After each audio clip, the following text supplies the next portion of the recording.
తాజాగా గాజాలో 112 మంది చచ్చిపోయారు ఇజ్రాయెల్ దాడుల్లో. సాధారణ పౌరులు చచ్చిపోయారు, పాలస్తీనియన్ పౌరులు చచ్చిపోయారు, ఇంకే ఉంది ప్రజల్ని చంపేస్తున్నారు, మహిళలు ఉన్నారు, చిన్నపిల్లలు ఉన్నారు అంటూ అటు యూరప్ దేశాలు, ఇటు పక్కన అదేది ముస్లిం దేశాలు రెచ్చిపోయి రచ్చరచ్చ చేస్తున్నాయి.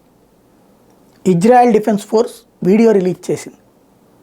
ఇజ్రాయెల్ సైన్యం అక్కడ మూవ్ అవుతుంటే డైరెక్ట్గా యుద్ధం చేయడం చేతకాని హమాస్ తీవ్రవాదులు కాదు, వాళ్ళు ఓడిపోయిన హమాస్ తీవ్రవాదులు తెలివిగా ఇప్పుడు జనాల్ని ముందు పెట్టి జనాల చేత దాడులు చేపిస్తున్నారు. రాళ్ళు వేయించడం, కొట్టడం, లేకపోతే సైన్యం మీదకి దాడికి వెళ్ళటం. ఏం చేయాలి అప్పుడు సైన్యం? వీళ్ళు ప్రజల్లే మమ్మల్ని దంతనారనుకోవాలా? ఆయుధం తీసుకుని మీదకి వచ్చినోడు ఎవడైనా శత్రువే. అది ప్రజలైనా వాళ్ళు ప్రజలు ఎట్లా అవుతారు? వాళ్ళకి శత్రువులు.